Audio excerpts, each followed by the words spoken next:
Do you have a fancy peen? If you have a knot, you have to tell me. It's the law.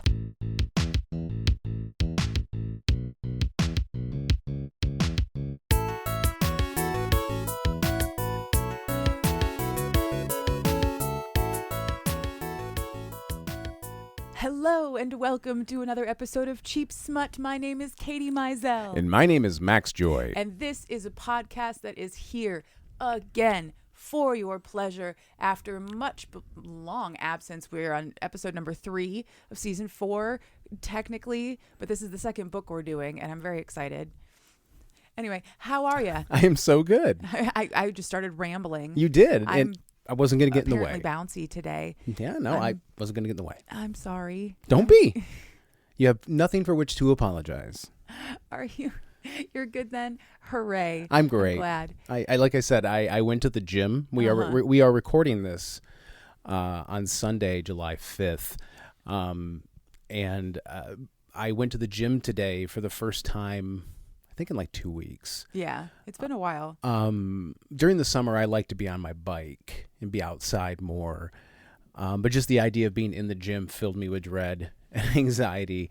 And I've been sadder than usual. And then I went to the gym this morning and I went, oh, that's right. That's why I've been sad. Because I haven't been lifting big, heavy things. Because if you know anything about me, it's that my mental health and happiness is in direct correlation to my my love of lifting things. Yes. Now, I didn't want to say my ability to lift things. Yeah, no, it's the joy you find in picking things up. Yes. And I don't get it, but I support it and I love you. Yeah.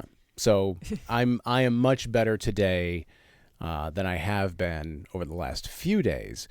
Plus this past week, my alter ego, my government name started a new job. Yes, that's true. You did. And so we finally have an income in this house, a full income. Yes. Instead of a partial severance / unemployment income. Exactly. So that will be nice to have. But getting back into the swing of things. Yeah. Bless Bell Hooks, who said, wouldn't it be great if every man could, have a period of unemployment where they could just have some money and, money was no object and they could just relax and grow. And I did that. Mm-hmm. And now I'm ready to go back to work. Yeah. Not in a capitalist, I'm not ready to go back to work in a capitalistic sense. No. Must, create for my overlords. No, you've said it a couple of times already that you just like having a task, something to do all day. Yeah, and I do like the work that I do. Yeah, and humans being the industrious creatures that we are, we do like having jobs. So yeah. So if I can get paid a decent enough wage to do a thing that I love to do, which I am fortunate enough to have that opportunity, I'm happy as a clam. But getting back into the work, the flow of things after 5 months off, is a bit of work, but we've managed. Yeah. We've managed, and we had a really great last couple of weeks. Yeah. It's been fun. We had the heat wave here in the Midwest.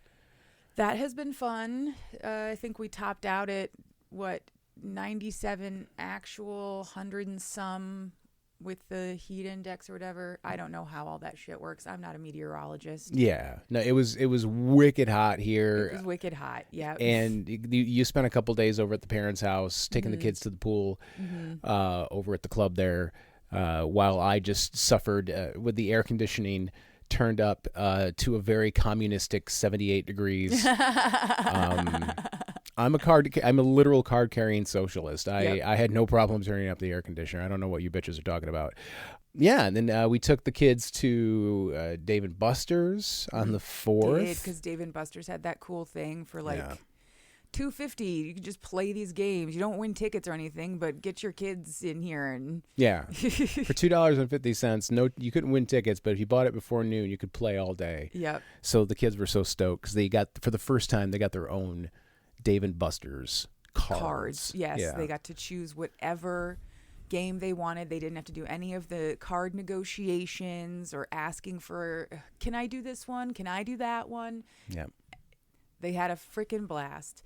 And then I got to put actual money on an actual card to play the Dave & Buster's casino equivalent of a slot machine, which is the little game with the quarters where you try and get them to slide off of the moving panels, because I fucking love those games. Mama loves her coin games. I love my coin games. You do. So that was my way of, I snuck you the debit card and was like, go buy yourself a real card, a real winner's card. Yeah.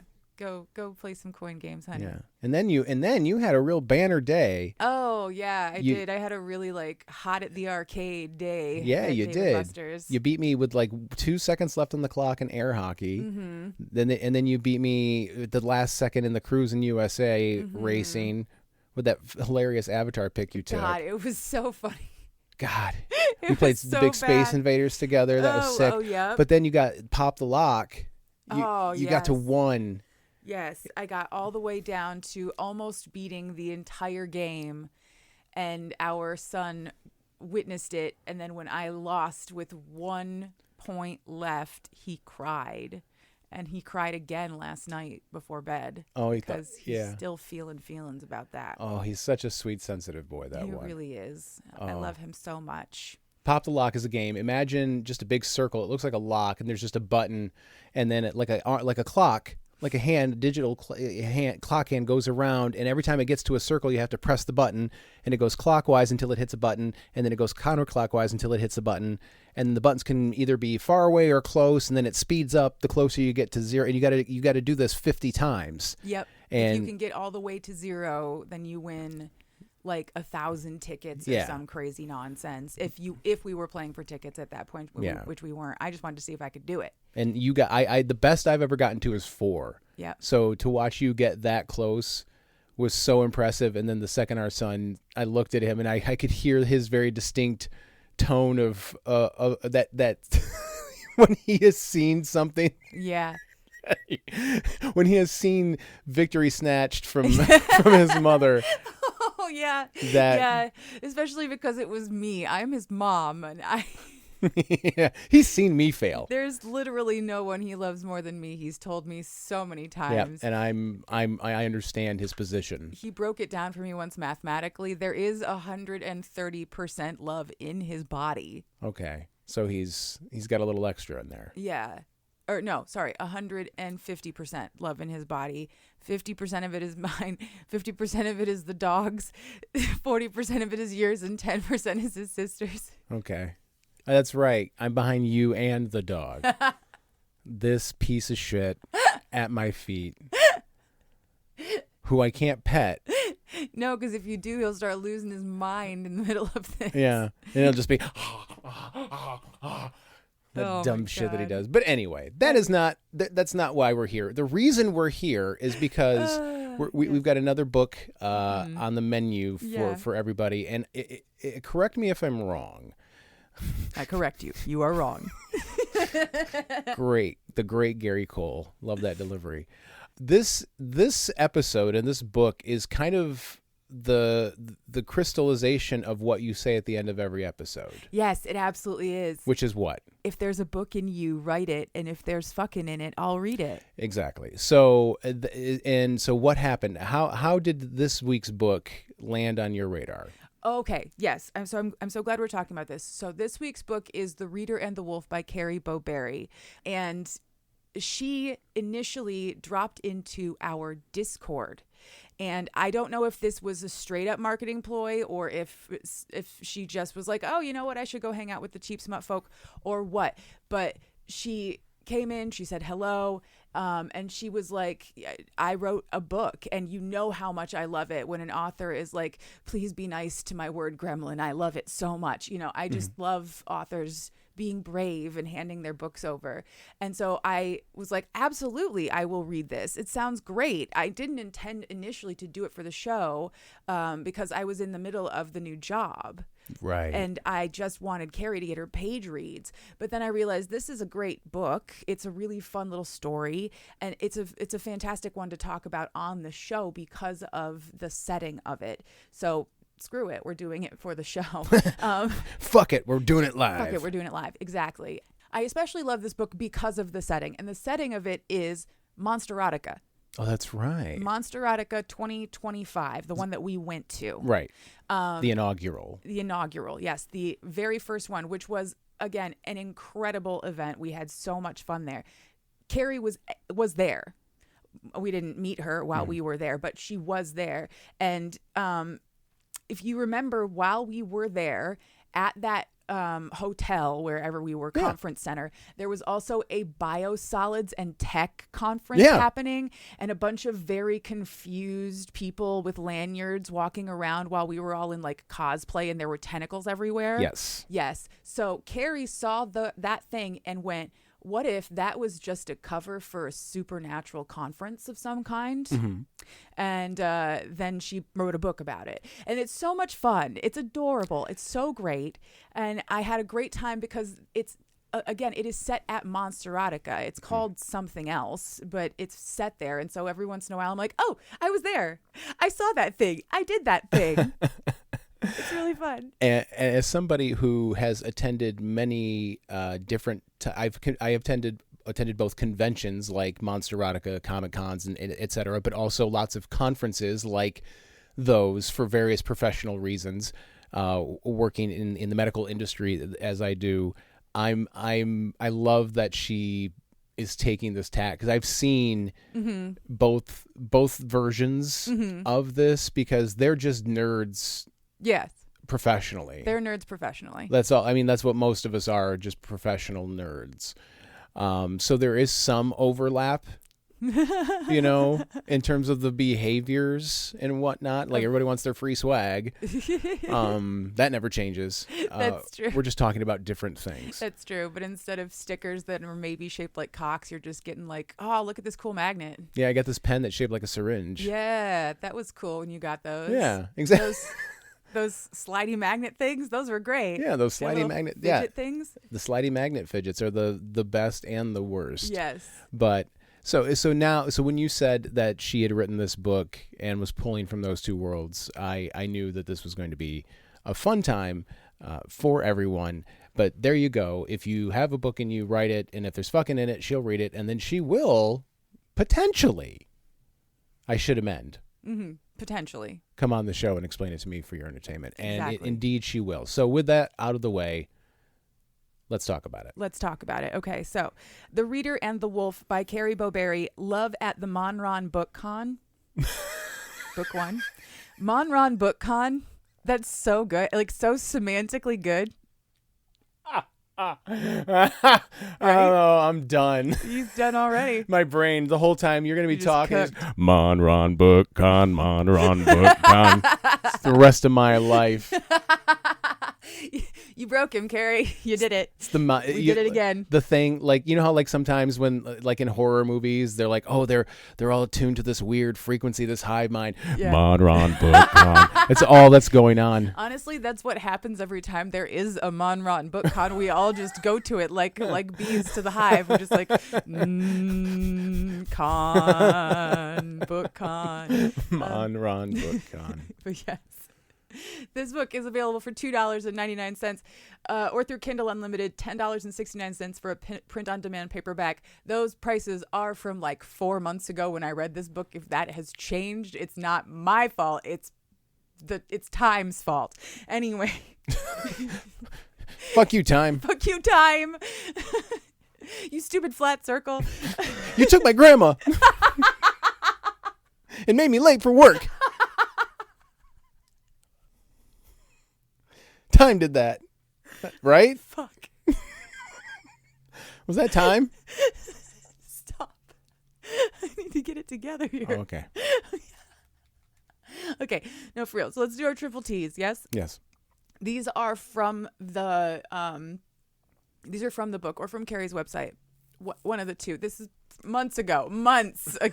Again, must reiterate. I made these notes so long ago. Okay. It took my memories, Time. No, that was cannabis. No, that was cannabis. Gotcha. Yeah. Okay. Triggers. Magic. Meddling faeries. Feral monster fucker energy. Meddling faeries. I thought you were going to say Feddling Marys. I don't know. I don't even know what that is. I know, but you said and then went Errol. Meddling fairies. No. So our tropes. This is an MF cis heterosexual shifter romance featuring a wolf shifter and a human scent match. A cozy romance slice of life, mistaken identity, meddling fairy, real life meta narrative, and slow burn for the first 96 pages. God. Scent match is such a weird trope. It is really. This one is a little different, though. It's pretty fun. Anything that could be thrown off by a cold. I know. You know, as far as I can tell, supernaturals never get sick. They don't. Sometimes it's in the book, like, we just don't get sick. Yeah. Like, fuck you for that. I better hope if getting laid is contingent upon smelling it. Yeah, that's true. You better hope not. No. What if you got COVID? That's what I'm And saying. then you lost your sense of smell for a little while? Oh, no. What would happen? I got COVID during mating season. Oh. I couldn't smell. Tragedy. I couldn't scent. Tragedy. Oh, no. I couldn't smell the Somebody musk. write that book. Somebody lost their sense of smell. The werewolf that got a cold. What do we do now? I don't know. That would be funny, though. You got to admit. Okay. And for our titillations, we have explicit sex. Oh, thank I goodness. hope so. Oral sex, vaginal sex, nodding, mention of toys, but not use of. Oh, and cowards. face sitting. Oh, there were mentions of face sitting? No, actual face sitting. Oh, okay. That part actually happens. Mentions of face sitting. Aw. This is the name of my first solo album. Right. All right. Let's begin. So, we begin with our FMC. Her name is Iris. She's late 20s, early 30s, not super specifically mentioned. She is Caucasian, white, average sized, pretty average all the way around, normal human woman. Yes. We love a normal human. We love a normal human woman around here. Yep. Anyway. The normaler, the better. That's what we always say. Fucking, have you seen that normal bitch? She's so hot and normal. Not a wayward thing about her. Nothing about her is weird or abstract or odd. Nope. She's so normal. Yeah, anyway. So Iris is a graphic designer who reads monster romances in her spare time. She is, like a lot of us, not super vocal about how much she loves the monster fucker books, because people kind of look at you like you're crazy sometimes when you're like, have you read the book? You know, you've made the face. Yeah. No, I well, again, I told you earlier, I've been to many of these conventions of both sides. Mm-hmm. I was at one of these conventions 2 years ago, and I told you the story. A woman came up to my booth, and I could see it. I could tell everything about her said she would not let me see her Kindle. Oh, God bless. And absolutely. And it was the end. It was like literally like we were packing on. I would not have talked to her about this if we weren't getting ready to leave. But it was like 1:45, and we were shutting down at 2. And that's when I started dropping names like you know, author names, and she was like, yep. Oh my god, how do you know that? Like, how do you know the forbidden knowledge? I don't know that you've ever told me that story before. That's wonderful. Oh yeah, no, it was so great. I used the little NFC card, the tap yeah. card, and showed it to her. So I cannot remember her. It began with an M. She was wonderful, and if you ever listen to the show or are listening now, it was nice to meet you. Hello, that's a great story. So my point is, you can sense it. Yeah.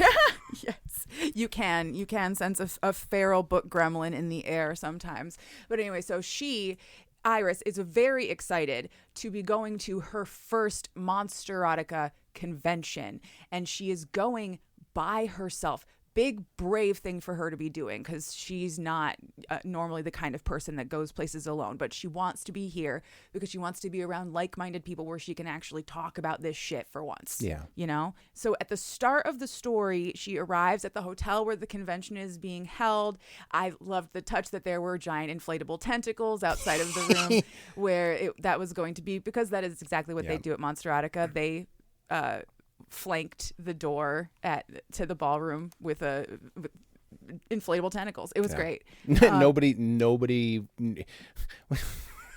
Nobody had any idea what was going on. Nobody did. And it was hilarious and we loved it. We loved it. No, we'll talk about that later. Yeah. I don't want to get off track right now. So Iris gets checked in. She goes upstairs. She unpacks. She starts like staging her outfits for the days because there are cosplays involved, or she's like, tomorrow I'm a fairy. And then there was costume karaoke. And then there was like another thing that we did that involved dressing up. And so she's got things that have to be laid out and prepared, and she wants to double check everything because she's sort of just like in that mental headspace where she needs to give herself a pep talk just to exist. Yep.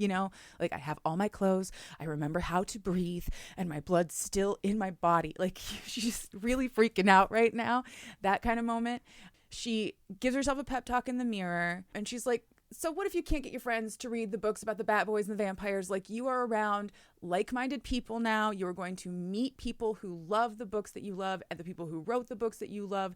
It's all going to be fine. No hiding while we're here. We're not going to hide. And maybe we'll even like meet somebody. But that's way in the back of our brain. So far back. So far back.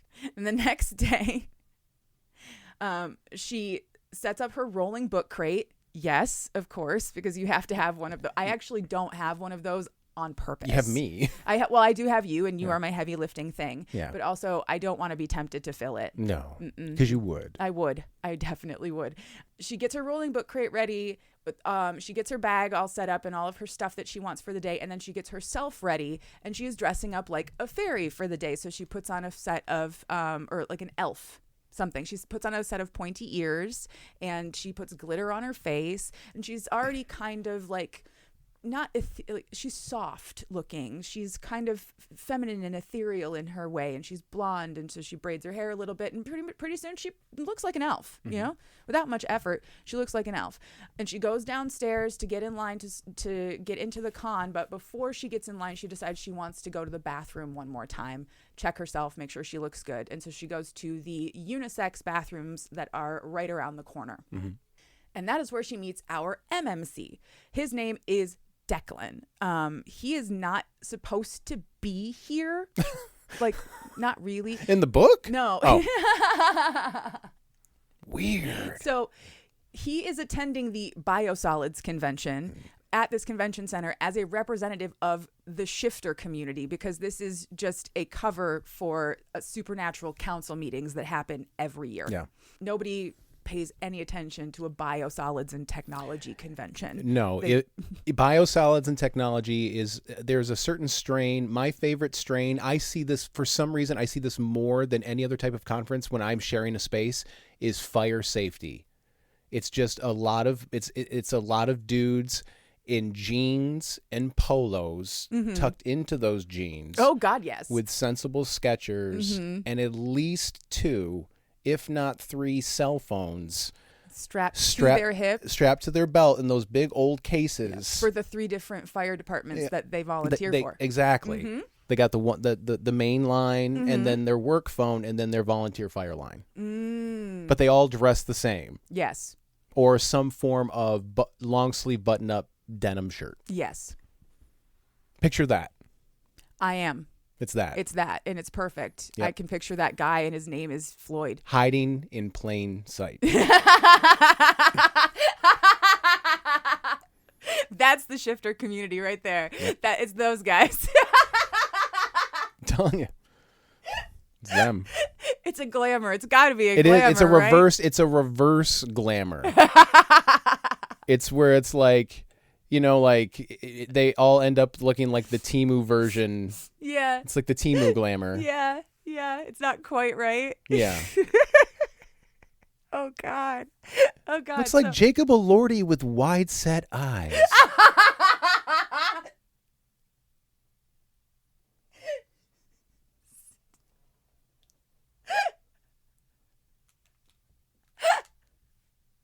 Like his mom was that thing from Splice. You remember that movie? God, that's terrible. No, I don't want to remember that movie. Yeah, that movie was terrible. Oh, it hurt me so bad. Yeah, but like that, like a reverse glamour. Yeah, okay. So anyway, back to this.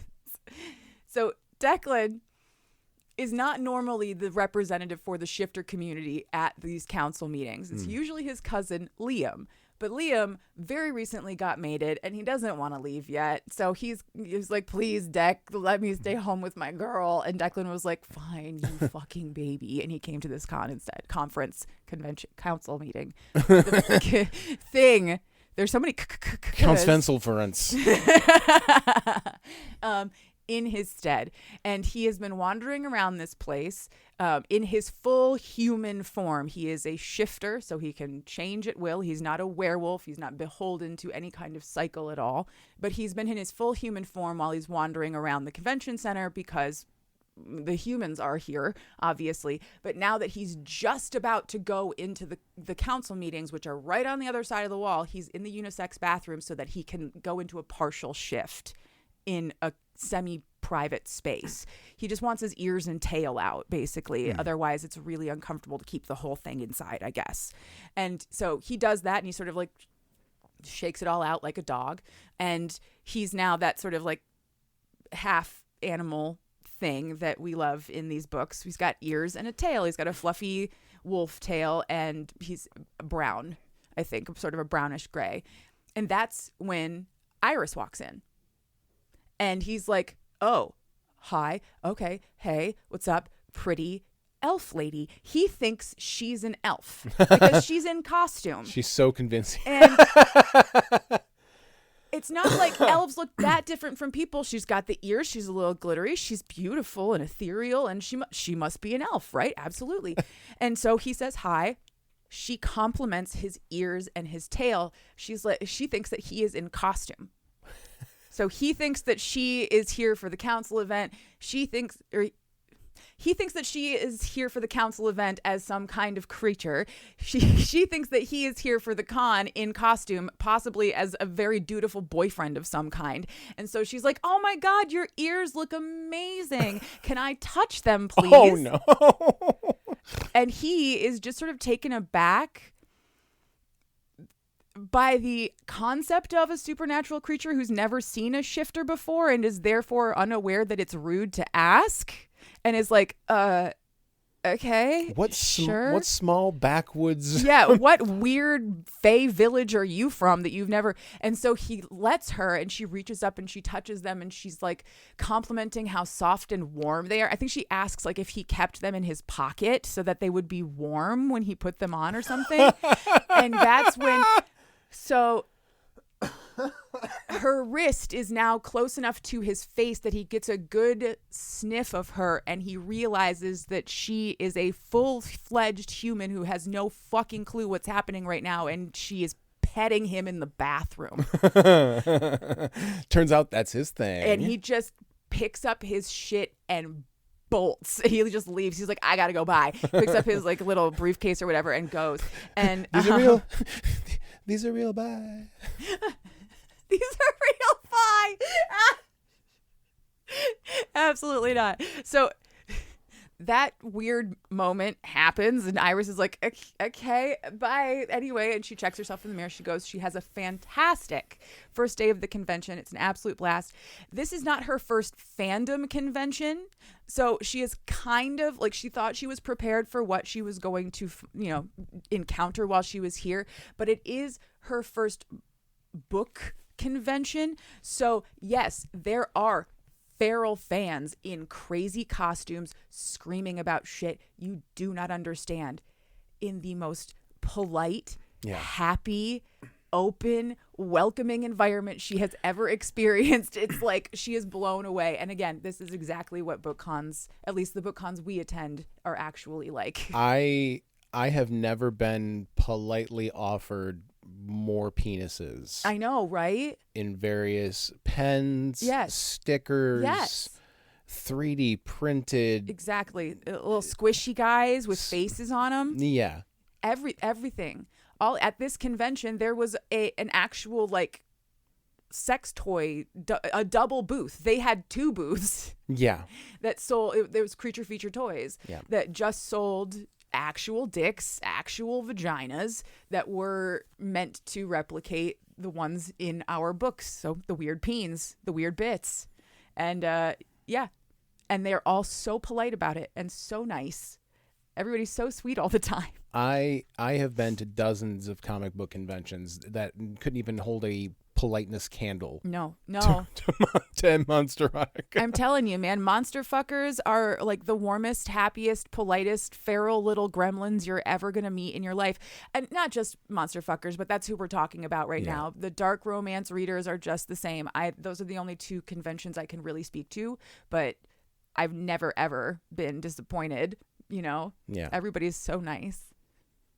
I love you guys. Anyway, so she meets people who recognize her from social media, and then she like makes content with them, and she buys books from her favorite authors. She has an amazing day. She's so much fun. That evening, after the convention is over, Declan leaves his room to go get drinks with some of the supernatural folks. But when he gets to the main atrium, he is greeted by a sea of very strange supernatural creatures. There's like a large skull creature with glowing eyes, actually several Duskwalkers. Yep, I was going to say. Yep. A couple of the hot pink man-eaters from Emily Antoinette's man-eater book. There are fairies and vampires and he realizes that these are all human beings in costumes, and shit is just getting weirder and weirder by the moment. A lot of these guys look weirder than anything that's actually here for council meetings right now. Like, and is he like, I have to go tell everybody else about the cultural appropriation fest next door? So yes and no. Okay. Yes and no. He's like, what is happening right now? Do we know this is happening? It's all very funny, but he smells Iris somewhere in the crowd. Oh, I know, it's a smell book. I can't. Sorry. Anyway, so he pops out his ears and tails to better fit in with this crowd of fucking weirdos in costume, right? But he is immediately snatched into conversation by a fairy. Yes, she is dressed like a fairy with the wings and the glitter and the costume, but she is also an actual fairy. And she wants to know what the fuck he is doing at this party, because he shouldn't be here. What are you doing here? I think what does she call him? Hairball. What are you doing here, Hairball? And he turns that question back around on her. But she is like, I'm not here for the biosolids thing. I am here with the book freaks. This is my domain. So somewhere along the line, Supernaturals and the council realized that these monster books were sort of an opportunity for them. They could put a few kernels of truth into the fiction, use the reader data to maybe find some receptive folks who were more welcome to learning the truth. It's a security measure, but it's also a way to maybe find some humans to bring into the mix. Yeah. Yes. There's an element of that in the game Control that Yeah. I like, where the Federal Bureau of Control uses television, like a Twilight Zone-esque television show to sort of launder the weird shit that they find. Yes. Absolutely. So that if it were to ever like get out, it would make it more palatable. Okay, that makes absolute sense. Yes, absolutely. So this fairy writes these books now and attends these conventions as a kind of like spy for the supernatural community. Her pen name is Sabrina Cross. Yes, that Sabrina Cross, our Sabrina Cross, my actual friend. The one we just hung out with last weekend? Yes. We hung out with her last weekend, her and her kids at the lake. And I kept thinking, are you a fucking fairy? It was so funny the whole time.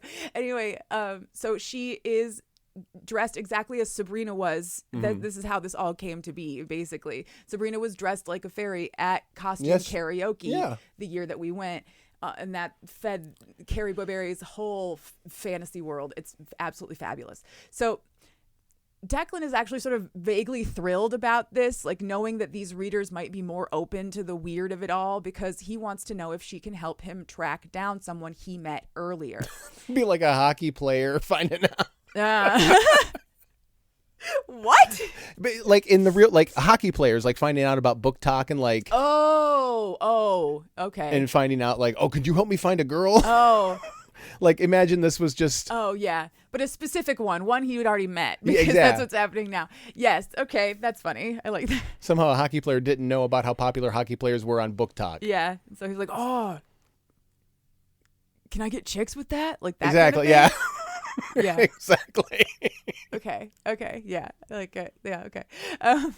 So he tells her that he met a woman this morning. He thought that she was fae, but it turns out that she was human. And now he wants to find her again. And he just like, she goes, stop. Like he's got this like excited puppy dog energy and he's going too fast. She's like, tell me the whole story from the beginning slowly, please. Like calm down. And he tells her about how he met this woman in the unisex bathroom and he acted like a total doofus around her and then he just like ran away.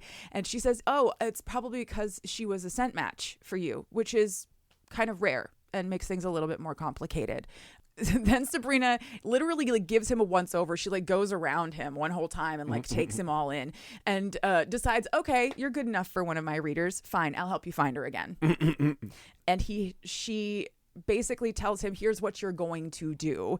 The next morning, he goes down to the atrium and he pretends to be doom scrolling while standing by the elevators until she comes down so he can run into her. Yeah.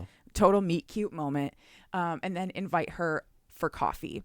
And that happens. It works. She agrees. She is shocked that this sweet, cute guy has like apparently kind of tracked her down specifically because obviously he was standing there waiting for me. I'm not stupid. But she's super giddy and like internally sort of forcing herself to remain calm the whole time. They chat about the book convention. She's a little bit defensive about the content of the books and the community, and she's very prepared for the usual like that's fucking weird kind of look that you usually get. But he tells her that he met one of the authors last night and he knows what's going on here and like it's cool, it's fine, he gets it. He appreciates how passionate that she is about the books and how she defends her community and the things that she loves and how brave she is for coming out here by herself, because she came out here alone when she really wasn't prepared to do that. And she is like buzzing with pride that he's pointing out all of these things in a very natural, very earnest way. He's not trying to kiss her ass. No. He's just into her. And then he accidentally, and you're my scent match. And did I say that out loud? Oh no. Shit. Ears are still real by. It's so the whole thing is just really, really cute.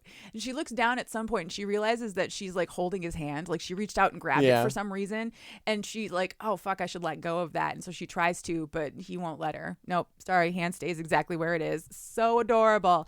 They drink coffee. They play a game of 20 questions. They play 20 questions like 3 or 4 times. Just like they're 60 to 80 questions. That's what we played on our first date. 60 to 80 questions. We did play that game, basically. We talked until dawn, and all we did was be like, you like pineapple? I like pineapple. And I don't think I've ever seen you eat pineapple in the last 18 years. I eat pineapple all the time. You just don't notice it because I don't shove it in my face like a lunatic like you do. Touche. Anyway, 60 to 80 questions. So 30 to 60 feral hogs later. They play it a lot, and it's a really good icebreaker when you're both awkward and don't know how to talk to people. It's really, really cute. Quick aside, feral hogs are actually a problem right now. You guys should do your research. I'm dead serious. I'm not even shocked. I just wanted to point it out because I can't believe I know that either. Honestly, wild hogs terrify me, and I'm really glad we live somewhere where they're not. Yet. Shut up. So they start with 20 questions. The conversation starts to flow perfectly until it's time for them to go. They've had their first official sit-down conversation. It went great. Iris asks if he wants to go out in the evening, and he's like, yeah, absolutely, of course I do. And they exchange phone numbers and agree to meet up later after their various conventions are done. Sabrina then corners Declan in the unisex bathroom and asks him, how'd it go? Like, how did it work? Did my plan work? And he tells her the coffee plan worked great and they're meeting later. But when he tells her that they didn't actually make concrete plans, she magically manifests a rolled up magazine to whack him about the snoot because she's like, she'll be anxious about this shit all day. Make plans. Yep, you gotta make plans, and you gotta whack him on the nose.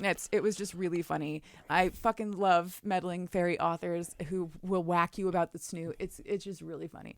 Day 2 of the convention happens. Iris has a great time. She gets more books. She meets more authors and fans. She attends a couple of panels, etc. That night's event is Monsterotica Trivia. She plans to meet Declan for drinks after, so she gets dressed with the intention of that, but she goes to trivia first. Mm-hmm. At the hotel bar, they meet. They slide right into, again, more just like sweet, warm, gooey chemistry. It's adorable.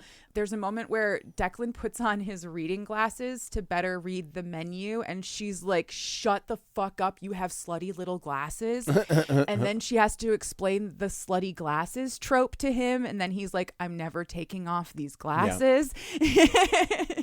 You know what's up, Max. Max knows what's up. So they split an order of fries. They have drinks. They have a few. They play another round of 20 questions. So there's your 40 questions or so. They talk about Declan's job in community planning and his love of nature and sunshine and being outdoors. He hates being in this conference center. He hates that he has to be here all day even. This is a Wolf thing, obviously. Yeah. She doesn't know that yet, but we are very aware. He wakes up every day. He goes for a run in wolf form every morning. He does not like to be cooped up. Oh God, that'd be so sick. Right? You would love that. Oh God, if I could turn into a creature that could like just run forever. Yeah, like that. Oh. You would love that shit. I would be like that. Yep, you'd be like Himbo right now, just fucking passed out at the foot of the bed. Yeah, I would just be small and fuzzy and let people pet me until I fell asleep. Yep. And fed me. Yep. Yes. Anyway, they closed the bar down that night. When it's time to go back to their room, Iris is very tipsy, and so he walks her to her room, and he wishes her good night, and he gives her a sweet little kiss on the forehead, because there's really not much more you can do with that when a woman's drunk. No. And she just, like, melts into the bed. She's like, oh, my God, he kissed my forehead. It's so cute. The next morning, Declan is freaking out about the entire situation, so he does the only thing that he can think to do at this point, where he's like, I'm getting involved with a human. I don't know what, I'm having feelings. I need to talk to my cousin Liam. This is all I need to text him. So he texts Liam, and Liam calls immediately, and he's like, what's her name? Tell me about her. I need to know these things. And after Declan tells him everything, he concludes that Iris is a scent match. You're like, yeah, it sounds like she's your scent match. And he's more aware of how this works because he very, very recently found his own in his own mate. Mm-hmm. So Declan now has a sympathetic ear in his corner rather than a meddling fairy in his corner. And thank God for that, because Declan is a man, and therefore he can't be trusted to navigate emotional things on his own. Typically, no. No. So he and Liam have a short conversation about it. There's nothing revelatory happens, but now he's told somebody. Iris texts then that she is awake, and he goes down to meet her for coffee one more time because it's Sunday morning, so the convention is winding down. His conferences, his council things are done, and everything is kind of coming to an end. It is during this coffee date that they realize that they both live in Pennsylvania. They live within a 90-minute drive of each other. What are the odds? No dip. So they would like to continue to see each other slowly. Nothing big is happening here. This is all very like natural slice of life stuff. I loved this. Especially loved that Carrie wrote it very naturally. It didn't feel slow and plodding. It still felt like a wonderful relationship that just developed over time for once. So they agree they would like to keep seeing each other. They make tentative plans to meet up once they get back home. The next morning, Iris texts him first thing, and that begins the sort of courtship phase of the relationship, and it goes that way for weeks. Like, one of them will just message the other one, or they'll send a meme or a reel. They never call each other because they're millennials, and so we don't do that. But sometime in the midsummer, after much prodding from his cousin Liam and Sabrina the meddling fairy, who's still in his business, like, have you seen her again? Have you figured your shit out yet? God damn it, you stupid dog. You know, Declan finally invites Iris to go hiking and go on a picnic in the Poconos. And this is the date where he plans on telling her the truth about the supernatural world. So they set up a picnic. They go out to this beautiful meadow in the Poconos. It's gorgeous, etc. She's having a wonderful time. They sit down for a chat, and Declan fucks it all up. Like, absolutely fucks it up. So he leads by telling her he can smell her. I swear to God, he almost does. Oh my God. This close to saying some shit. I was like, you son of a... Anyway. I opened my mouth to say that, and you made that face like you were mad at me. And I was like, what? I interrupt all the time during the show. That's just kind of like the band. Oh, no, he actually... Oh, no, he almost did that shit. No, you're mad at him. Whew. Oh, God. No. So anyway, so he starts by asking her about her books. What's she reading right now? It's Knotted by Sabrina Cross. That's book 4 in the Yarn and Monsters series, the one with the life-sized werewolf stuffy. Oh, my little nod. Yeah. A little wink and a nod there. Absolutely. So he asks what she likes about the books. And I can't even remember what the answer was. We all have our own answers for that question. And then he asks her what she would think if she found out that the supernatural creatures from her books were real and living amongst us. And she gives the very pragmatic answer of like, I would like to think I would be open-minded, but I don't know for sure till it happens, you know? Like, yeah. I might freak the fuck out. I have no idea. Which is a perfectly like reasonable and rational response to be made in this moment. But she doesn't really understand why he's asking. And she thinks maybe he's like making fun of her reading tastes or something. Yeah. And he's like, this is getting too complicated. Sabrina said that this would be easier. And she's like, Sabrina Cross, what the fuck? Or why are you talking to my favorite author at all? What is going on? Like, tell me what is happening. And he says it's because he and Sabrina have certain things in common. They are part of the same community.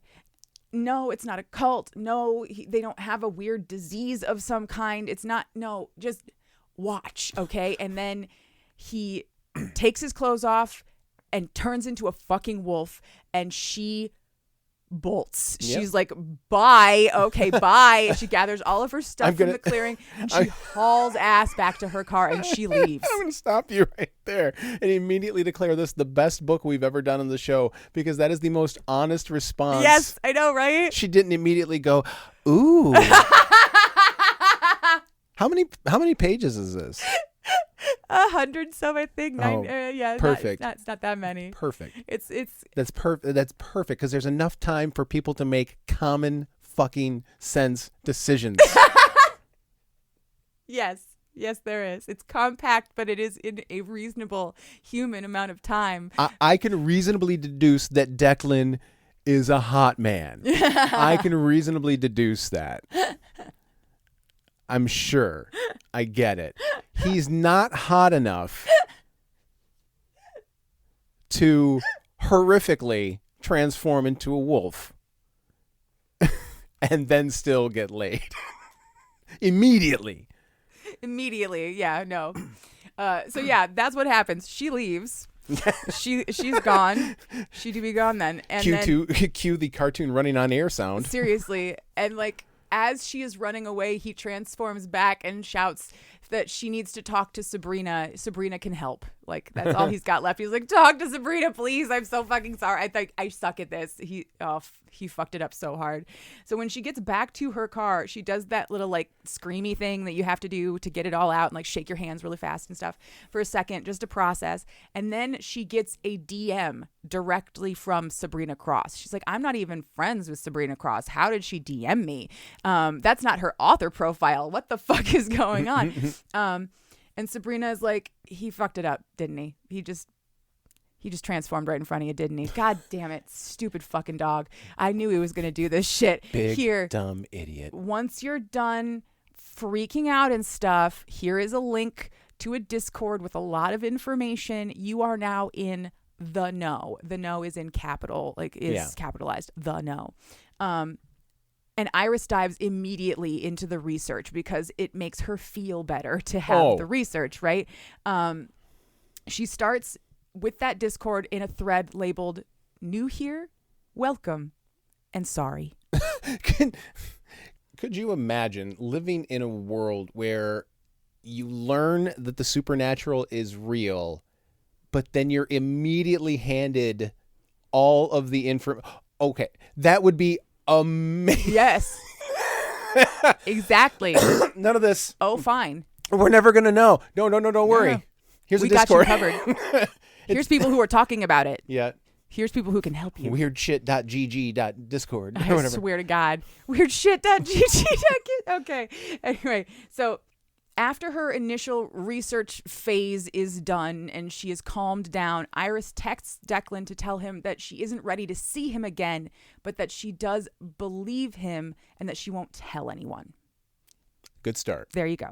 And he texts back that this will all be at her pace, take all the time that she needs, and he will be here for any questions, no pressure, no nothing. And he means that. Several weeks of radio silence later, Declan has stopped expecting to hear back from her. He thinks that this is done. And when she texts him questions, he is like right on top of her shit immediately, like, yes, blah, blah, blah, blah, blah, blah, blah, blah. So they discuss some of the basics. So shifters are not werewolves. The full moon thing is an old like tradition that they used to do, but it's otherwise a myth. He can't turn people. You have to be born this way. Through certain circumstances, some shifter qualities can transfer onto a human, which we get a brief explanation of later. That's basically if you're mated to a shifter, you get some longevity, a little bit of magical interference, that kind of thing, but you're never going to be furry, you know? Yeah. After that conversation, Iris then does some more specific, intimate research on the things that she's still concerned about, and she starts reading books from Sabrina Cross's curated list of close enough to count supernatural books. So I love the idea that, here, read this one, it's close enough. That's basically it. It's good enough. It's a how-to guide. Exactly. A few weeks after that, Iris texts Declan again, and this time she asks if fated mates are a real thing. And he says, no, not in the way that they are in your books, but scent matching is a real thing. And all scent matching is, in this regard, is not the same thing as like scent mating. It is just you smell better.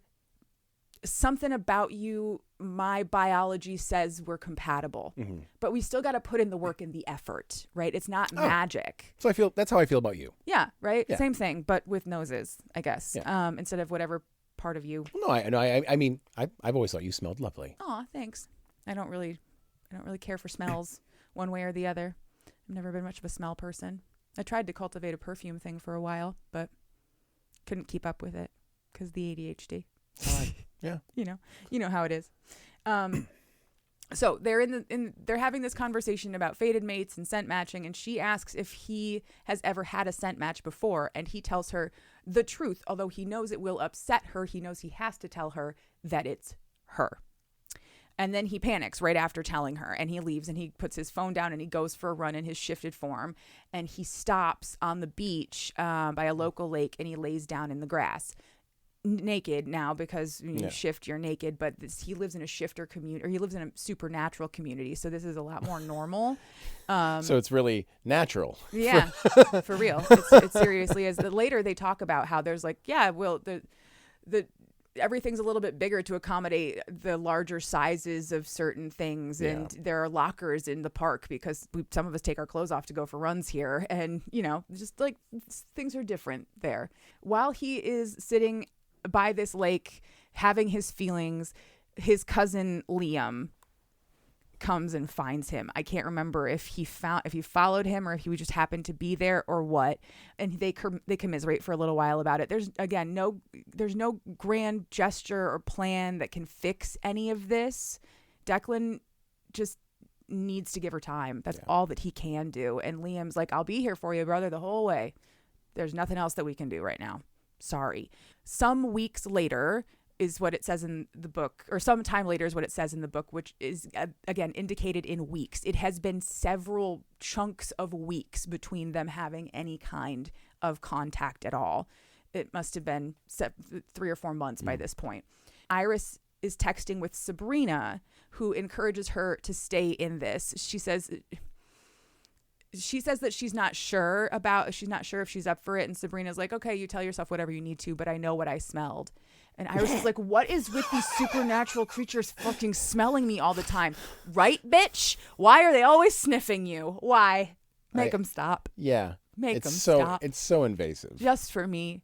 So eventually, Iris texts Declan to meet for coffee. And he's like, yes, when and where? Immediately, yes.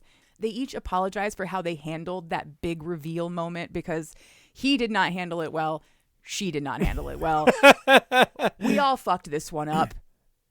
Let's try again, shall we? I'll take the L. But the chemistry is still there. It's still exactly the same. And Iris agrees to go to dinner with him the following night. They go to dinner. They enjoy themselves.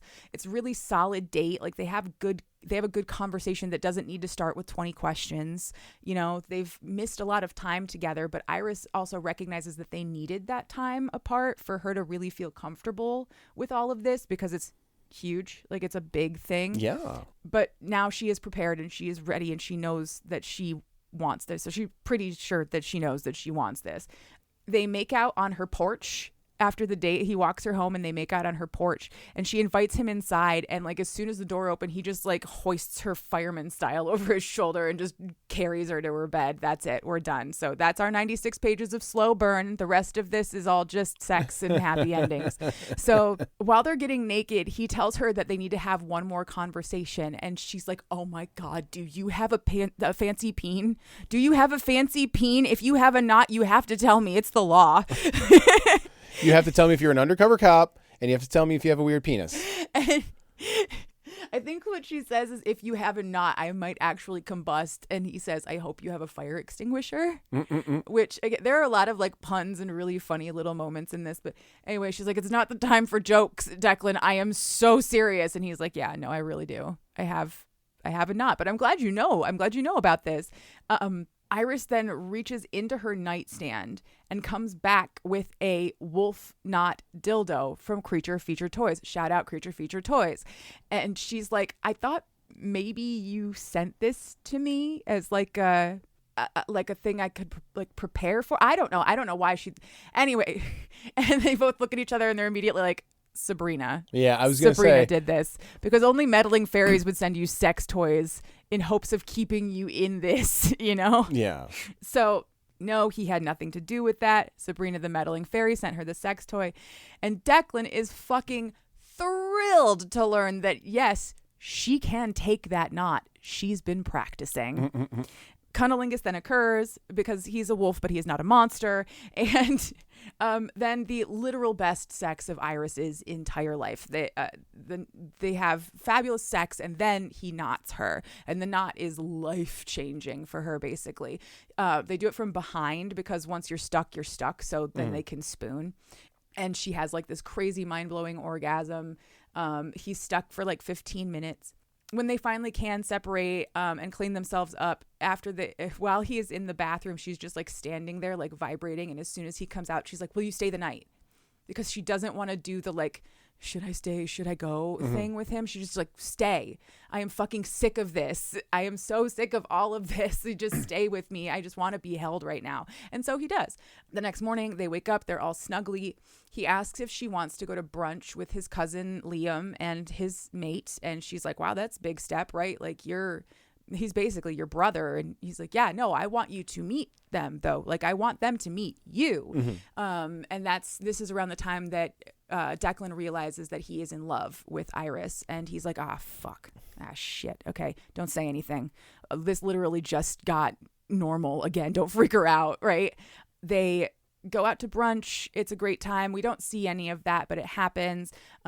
She fits in really well with his family, and that makes him really happy. And then he asks if she wants to go see his town where he lives.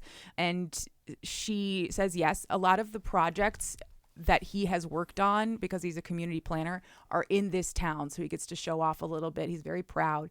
And then he takes her to his home, and sex occurs again. This time there is blowjobs and face sitting. And then she rides him and gets knotted cowgirl style. And that was a lot of fun. Once they can separate, they get into the bathtub afterward, and Iris says, she blurts it. She's like, I love you. Like, I just realized this. in my own. I love you. And he's like, oh, thank God. He really is like, fuck, thank God, because I really wanted to tell you, but I couldn't tell you because I didn't want to freak you out. And he just like gathers her up, and they have snuggly, happy ending kisses, whatever, at the end. And then there's an epilogue. A few months later, Iris is absolutely ecstatic because this year's con tickets for the Monsteron Book Con, Monron Book Con. Monrom Book Con, yes. So the tickets sold out in 3 minutes. That's 2 minutes faster than last year, and they had more tickets available this year. So she's just really excited because that means that the con's going to be even bigger and people really love it. And Declan, in the back of his head, is like, that might be partially my fault because I might have told the entire shifter community that I met my set match at a place where the humans are a little more chill. The end. Oh, no. And that's how it ruins the experience. And that's how it ruins the experience because suddenly there's horny shifters everywhere just trying to meet their scent matches, right? So that was the first book in the series. I assume that means there are going to be more. Oh, yeah, 100%. 100%. I'm guessing Liam will get a book. No, Liam has a mate. Liam's been mated the whole time. Well, we could find that story out. Oh, that's true. We could. It wouldn't happen at the Monrom Book Con, though. It would not. It would happen somewhere else. It would happen somewhere else. Which is fine. Yeah. I don't really care. Into it? I'm totally into it. I was going to get there. I was going to bite your joke. I did it on purpose. Besides stepping on my bit, what are you into? I was thinking about this, and I had a really hard time coming up with an answer. And then I realized, you know what? It could be this simple. I am into Nutty Buddies. Little W Nutty Buddies. Yeah, that's it. They're so fucking good. You bought a box of them like 10 days ago or something, and I ate one a day for 10 days, and it was the most beautiful experience. For 10 days, it was just... They just helped me get through summer vacation with my kids because they won't eat them, so they're just mine. I need you to understand, listener. Right now, she is sitting in a chair in a little nook in our bedroom, and the window is behind her, and the sun peeked out from behind the clouds as she said she ate 10, like one a day for 10 straight days. Like the sun got brighter behind her.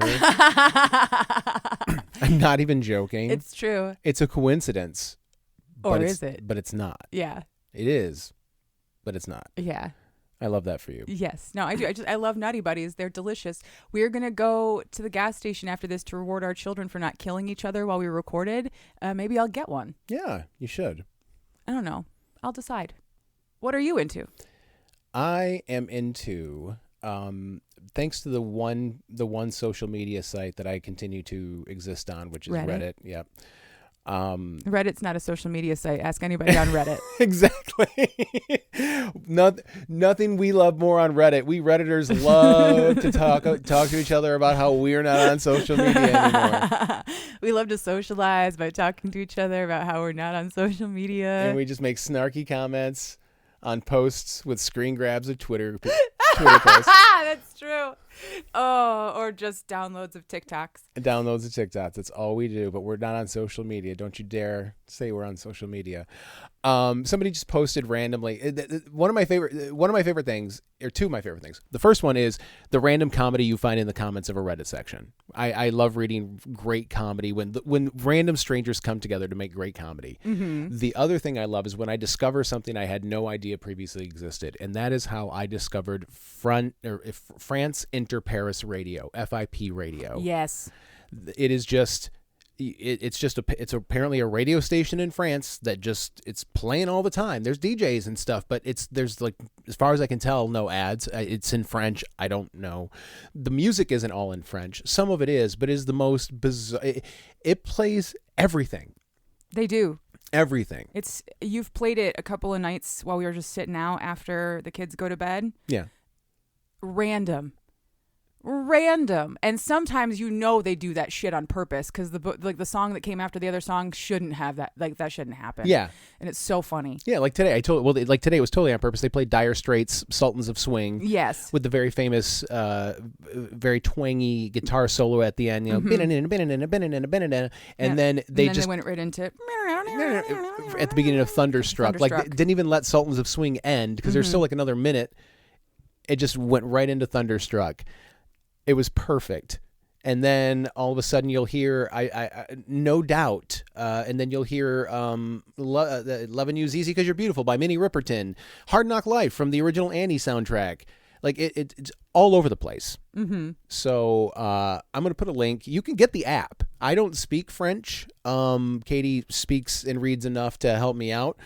If you got two phones, I suppose you could just point one at your other phone and use Google Translate. You could do that. But the app is amazing. You just turn it on, leave it in the background. It's the best. I love it so much. It's so much fun. France Inter Paris Radio, FIP Radio. That's what I'm into. Do you know what we are going to be doing on this show in 2 weeks?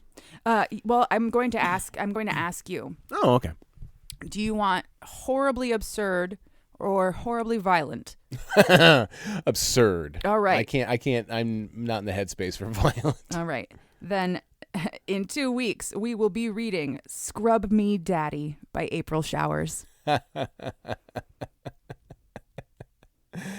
Oh yeah, that's right. Oh yeah, that's right. I'm glad I picked that one, and I cannot wait to hear it. But in the meantime, you can sort of find us on social media. We are, in the loosest definition of the term, on TikTok and Instagram. If you would like to send us an email, please do so. cheapsmutpod@gmail.com. As always, there is a link to this book in the show notes. It is not an affiliate link. We don't get any money for it. We're just trying to help the authors out.